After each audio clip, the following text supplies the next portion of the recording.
Good morning and welcome again to Morning Devotions. Thank you again for our time together. This is a busy week, especially at main campus. We've got Worship Explosion tonight. All of our singers and dancers are coming together. Great opportunity for evangelism. And then Friday, Saturday, and Sunday, Blanca. So it's going to be a tremendous harvest of souls all this week. Right now, I want to talk to you about the call of God for a minute. The call of God is not like hiring somebody. Sometimes when you sit down in an interview, the person being hired wants you to sell the job to them and tell them how wonderful it is. And I listened to some of the young people today talk about the call centers and, well, we have pool tables and we have ping pong tables and we get a 30-minute nap, and they work so hard to sell it. But Jesus never sold the call.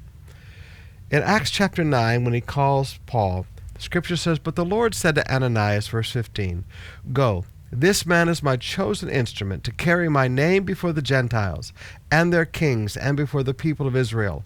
I will show him how much he must suffer for my name." Jesus said, I'm going to do this. When he follows me in the call, he will know the price he's going to have to pay with his life. Now, I look at Paul, and I look at the persecution that he went through, and I look at how well he endured and how he took it, and he never got bitter and he never got angry, and he knew that Jesus was with him. And there's so much truth about Paul and persecution. But part of it goes back to the very beginning. Jesus said, I'm going to show him how much he must suffer for my name. I'm going to show him that this is not going to be a walk in the garden. I'm going to show him that this is not going to be something that you walk into with an entitlement mentality and think that it's all going to be wonderful and glorious and adoring crowds.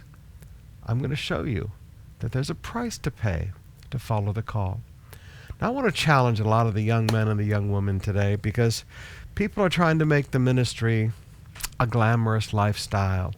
Being cool, dressing in designer clothes.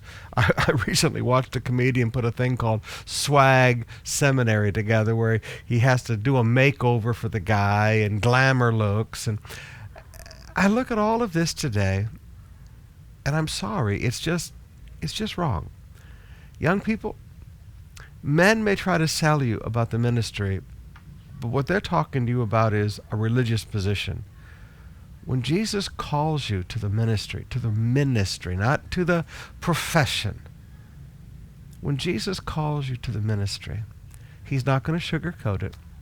He's not going to tell you how wonderful it's going to be. He's going to talk to you about the price that you're going to have to be willing to pay. And if you're not willing to pay it, that's fine. Turn and go away. There's a world out there that needs Christ. And it's about time we get a new generation of young men and young women that aren't interested in trying to be cool, but are trying to reach a world for Christ, and they'll pay any price to preach the gospel.